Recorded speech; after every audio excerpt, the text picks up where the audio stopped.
You wake up to the soft rustling of palm fronds, the air thick with the scent of sandalwood and distant rain. A warm haze clings to the morning like a wool blanket, too warm, really, but somehow still comforting. In this sleepy corner of southern India, time doesn't rush. It meanders, wanders, occasionally stops for a coconut. You're not in a bustling city or a well-trodden tourist path. You're somewhere quieter, almost stubbornly so. This is Dharmasthala, a town that seems to sigh with age and ritual. A place where paradoxes don't argue, they coexist. Here, Jains worship a Hindu god. A 16th century temple feeds tens of thousands of people daily. And somewhere, a priest and a Jain administrator nod at each other in perfect theological disagreement and practical harmony. You probably won't make it through this day. At least not awake, Doc, but that's sort of the point. If you're new here, we're a gentle corner of YouTube where history takes a nap, and you're welcome to join. Like and subscribe if you haven't already. It helps this tiny temple of sleepy storytelling grow. And do let us know in the comments where you're listening from and what time it is in your part of the world. Now let's ease into tonight's journey with soft footsteps, a few steaming plates of food, and an old temple where belief bends but never breaks. You begin your walk before dawn. The sky is still the color of ash, and the sleepy birds haven't bothered composing their usual chorus. Instead, it's just you, and the sound of your feet on the stone path. Somewhere to your left, a cow coughs. A polite reminder that you're not alone in this slow morning ritual. The road to Dharmasthala curves through dense greenery. Coconut. Palms stretch and sway above your head, like dancers still stuck mid-pose. The air is heavy with mist, and something faintly spicy like cumin that forgot to go home last night. You follow the smell. Because in this part of the world, where food cooks before the sun rises, breakfast is destiny. You pass villagers already, wide awake. A woman in a faded sari balances a stack of steel tiffin boxes on her hip. A man with a mustache worthy of a Sanskrit epic nods as he stirs tea, lazily, in a pot that's seen better days and stronger chai. And then there it is, the Manjunatha Temple, a strange, silent silhouette in the fog. The architecture is modest, almost bashful wooden gables, stone steps, red roof tiles. Not the kind of place that screams divinity, more like it clears its throat politely and waits to be noticed. You take your sandals off. The stone is cold, smooth, and dotted with centuries of barefooted belief inside. The temple is dimly lit, not by grandeur, but by flickering oil lamps. Shadows dance gently on stone walls. The deity here, Lord Manjunatha, a form of Shiva, rests behind silver-plated doors, calm, unbothered, probably wondering what you're doing here. So early, Dot, and here's the twist. The temple is run by Jains. Yes, the followers of a religion that does not worship Shiva, or any god. Technically, Dot, it's like a vegetarian owning a butcher shop. But somehow, it works. The Heged family, a Jain lineage, has managed this temple for over 800 years. 800 years. You can't even remember what you had for lunch yesterday. And yet, here's a family holding steady across monarchies, invasions, colonization, and at least 3 bad-fashioned decades. And every day, they do something quietly magnificent. They offer this temple not to themselves, but to the community. They don't serve as priests. They serve as administrators, caretakers, trustees of a faith not theirs, but deeply respected. Historians still debate how exactly this arrangement came to be, whether it was diplomacy, devotion, or just plain practicality. But like many things, in India, it simply is. You walk out again into the morning light, a little warmer now. The temple bell rings once low and deep. A cow blinks at you. Somewhere nearby, someone is chopping coriander. You get the feeling. You're about to be fed. You follow the sound before you follow the smell dot. It's subtle at first, a distant echo of ladles scraping against giant steel pots. Then louder. The rhythmic thunk of buckets being filled. Ladles moving with a tempo that says, "We've done this before, and we'll do it again tomorrow." You're headed toward the Annapurna Bhajanalaya, Temple's community dining hall. If temples had stomachs, this would be it. And it's vast. Here's the scene. Rows and rows of people sitting cross-legged on the floor, waiting quietly. No reservations. No menus. No Wi-Fi passwords. Just a steel plate, 2 hands, and the humble miracle of a hot meal. Every day, over 50,000 people are fed here. For free. No ticket, no religion check, no VIP line. Whether you're a wandering monk or a weary tourist or just a sleepy podcast listener caught in a dream, you're welcome. And the food? Oh, the food. You sit. A server glides past, pouring ladles of sambar, rice, rasam, curd, and maybe a sweet or two you don't recognize. The dishes are simple, vegetarian, and served with the kind of care that makes a dal taste like destiny. The scale is staggering. The kitchen is a choreography of fire and steam. Enormous cauldrons bubble with centuries of inherited flavor. Volunteers wash dishes the size of satellite dishes. And nobody yells. There's no Gordon Ramsay here, just ancient systems and practiced hands. You chew slowly. The spices aren't too loud like a choir that knows when to whisper. A bite of mango pickle wakes you up briefly, before the warm ghee on your rice rocks you back into edible serenity. There's something oddly democratic about the meal. A millionaire and a laborer might sit side by side, both wrapped in banana, leaf, and steam. The food doesn't care who you are. It's just here to be eaten. And it all traces back again to the Hegde family. The current Hegde, Dr. Virendra Hegde, has served as Dharmadhikari since 1968. He's something between a chancellor, a mayor, and a monk with a to-do list. Under his watch, the temple's service operations have grown into a logistical marvel, feeding thousands, hosting mass marriages, even running rural development programs. And still, you won't find his name carved in gold anywhere. Just a quiet office, a folded shawl, maybe a cup of tea cooling on a desk. Remember the woman with the tiffin boxes from earlier? She might be back now, this time sitting down to eat. Or maybe she helped cook this meal. In Dharmasthala, the line between serving and being served blurs. Beautifully, scholars still scratch their heads about how a Jain community can run a major Hindu temple while feeding tens of thousands of people a day, and never seem to argue. Maybe they're too busy chopping onions. You finish your meal. The banana leaf is empty. Your stomach is full. And your mind, perhaps, is beginning to slow down. You step outside. The sun is higher now, but not too ambitious. A soft breeze drifts past. Somewhere in the distance, a bell rings again. The street you walked past earlier, it's back. Only now, you're moving slower, and that's just fine. You wander now, not with a purpose, but with that full-bellied calm that only comes after a very good meal or a particularly satisfying nap. And walking through Dharmasthala in this state feels right. The streets hum softly. Nothing loud happens here. Even the honking seems embarrassed of itself. You pass a narrow lane lined with modest homes' porches shaded by vines, their doors painted in hues that have clearly weathered monsoon after monsoon. Children play with sticks, goats, and imaginations unbothered by screens.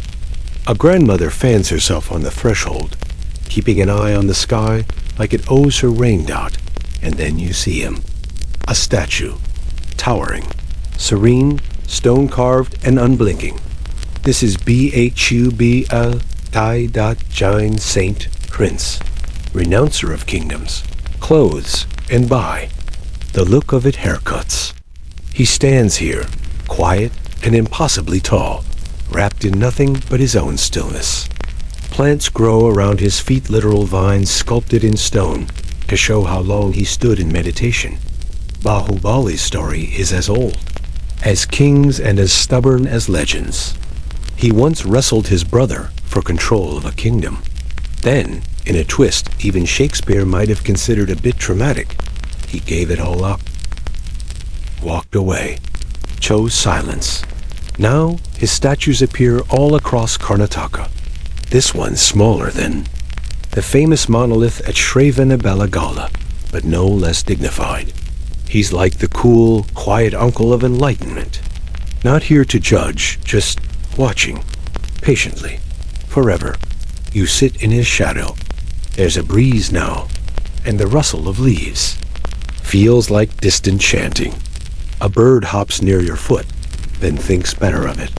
Somewhere, someone's making more tea. The irony, of course, is delicious. A giant Jain statue towering in a temple complex devoted to Shiva. And nobody finds that odd. Not here. Historians have puzzled over the peaceful cohabitation of Jain and Hindu beliefs in Dharmasthala. Some propose the region's early rulers promoted tolerance for practical governance. Others suggest that in a place so deeply spiritual, the labels just faded over time like old paint in the sun. You stretch your legs, noticing your limbs moving more slowly now. Your breath deeper. You aren't in a hurry. Bahubali certainly isn't. He's been standing there for centuries. What's your excuse? As you rise and continue your stroll, you pass shrines, peacocks, and a man trying valiantly to balance 4 coconuts and his dignity. You smile. He almost manages both. You find yourself back at the temple gates, which now seem less like an entrance and more like an embrace. And somewhere inside, the oil lamps still flicker. The sun has begun to drift westward, like an old boat pulling away from shore. Shadows grow longer, more curious. You walk now toward the museum, not a flashy one, mind you. No neon signs, no overpriced gift shop. Just a quiet building near the temple, slightly stooped like it has stories it hasn't told yet. This is the Manjusha Museum. Got inside, time folds in on itself. You're met not by sweeping dioramas or touchscreen trivia, but by a collection of things, real things. Honest things, dusty maybe, but full of memory. You pass old coins, their inscriptions faded into soft whispers. Wooden chariots used in past festivals, their wheels still smelling faintly of camphor. Manuscripts written in a script that looks more like music than language. Swords, shields, bells, even a few vintage cars, because why not? Apparently, the Heged family once had a taste for early automobile elegance. Picture a Jain administrator in a 1930s. Studebaker, it somehow fits. And here's the most important object you didn't expect. A balance scale. It's simple. Wooden. Almost forgettable. But this scale was once used to weigh people against grain, or gold, or ghee. Not out of punishment, but devotion. A donor would sit on one side. On the other, they'd pile offerings equal to the donor's weight, then give those offerings to the temple or the poor. Literal measured generosity. You stare at the scale and think. That's a kind of math they didn't teach in school. There's an odd quietness here, like time is holding its breath. You glance back at the entrance. No one's followed you in. Just you and a few ancient relics, minding their business. Historians argue about the museum's exact founding date. Some claim it was Virendra Heged's idea during the 1970s. Others say it evolved gradually over decades, like most things. Here do slowly, humbly, almost accidentally. You exit into the evening light. The air is cooler now. A temple bell rings again, low and steady, like a heartbeat in stone. You remember the corridor of diners from earlier, and wonder how many. of them knew about the sword inside the museum, or the weighing scale, or the handwritten poems hiding in locked drawers. That's the thing about Dharmasthala. You come here for one reason, and you stay for reasons you never expected. Even now, as the light softens and the night tiptoes closer, something about this place continues to unfold, not loudly, just patiently. And so you follow. Evening in Dharmasthala doesn't arrive with a bang. It drifts in like incense smoke, barely noticed until you realize the whole sky has changed color. The crowds thin. The shops begin to shudder. Someone lights a row of lamps along a stone wall. And just like that, the whole town begins to glow from within. You walk past the temple again, now cloaked in gold light and murmured prayers. The air carries the scent of jasmine and ash, like someone burned an old love letter and sprinkled it with flowers. Somewhere inside, the night rituals have begun. The Deepa Aradhana lamp ceremony. You peek in gently. Priests circle oil lamps in rhythmic spirals before the deity, and the flames move like dancers, remembering old choreography. The silver doors are open now. Lord Manjunatha, who earlier seemed indifferent to your arrival, now appears as a silhouette bathed in flame. Still calm. Still deeply unbothed. Chants rise not loud, not frantic, just steady. Ancient syllables curling through the air like musical vines. And for a moment, you forget what year it is. You sit quietly near a column, feeling the stone, cool against your back. A dog walks by, tail wagging, clearly unimpressed by divine spectacle.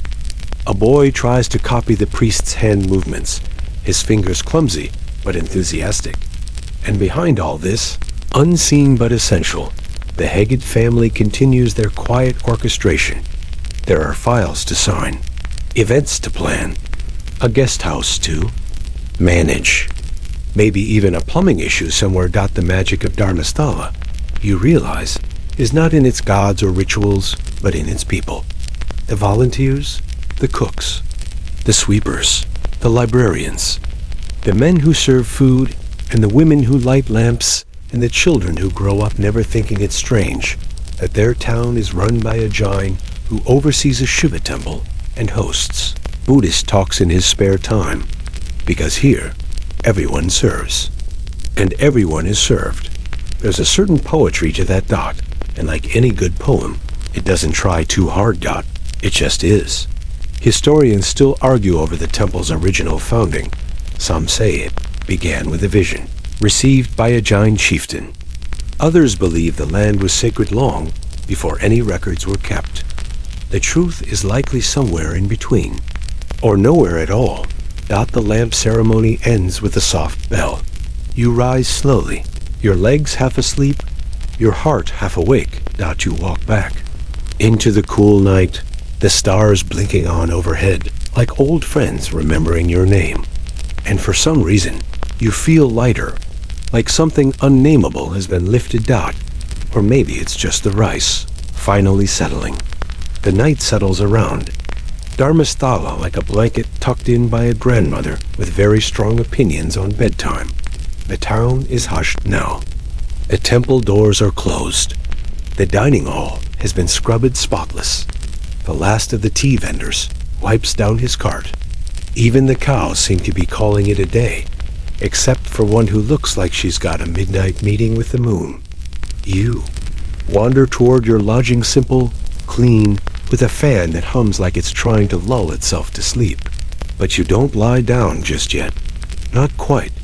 Not until you've had one last walk. The stone paths are warm from the day's sun, but soft underfoot. You pass flowering trees whose names you don't know, but whose scent makes you remember something you never actually lived. Maybe a past life, or just a well-written novel. The breeze carries a sound, distant drumming, a low rhythm, steady and shy. Somewhere, someone is still singing, not for an audience, just for the gods, or maybe for themselves. You reach the edge of town, where the forest leans in a little closer. There's a shrine here, a small one. No signboard, no donation box, just an oil lamp and a statue draped in marigolds. You sit nearby. Quiet.inhale.exhale. This is the end of the story, but not the end of the place, because Dharmasthala isn't a destination. It's a rhythm, a practice, a kind of gentle contradiction wrapped in sandalwood and ghee. A Jain town worshipping a Hindu god, a kitchen that feeds thousands, a village where hierarchy sits down on the same floor as humility and eats from the same plate. You close your eyes, not because you're tired, but because you've arrived. And in the distance, a temple bell rings once more. The sounds begin to fade now. The chants, the clatter of ladles, the footsteps on stone, they all grow softer, until they're little more than echoes in your mind. A night is complete. The stars are scattered across the sky like grains of uncooked rice. Quietly watching, you lie down at last. The fan whirls above you, a soft mechanical lullaby. Your body feels heavy in the nicest way, like it's sinking into the earth without effort. Your breath slows. In, out, gentle and even. You think of the statue of Bahubali, still standing tall, wrapped in silence and moonlight. You picture the giant kitchen, now scrubbed clean and quiet. Tomorrow's meal already dreaming of. Spice. You remember the oil lamp at the tiny shrine, still burning, its flame swaying like it has its own secret prayer. There is something ancient here, not just in the temple stones or the palm trees, but in the feeling that service can be sacred, that simplicity can be strength, and that kindness doesn't always need a reason. And maybe, as sleep tiptoes closer, you begin to understand that Dharmasthala is not a place to visit. It's a rhythm to remember. So rest now. Let your thoughts dim like the lamps. Let your breath blend with the quiet night. Let go of the clocks, the news, the noise. You've walked through centuries tonight.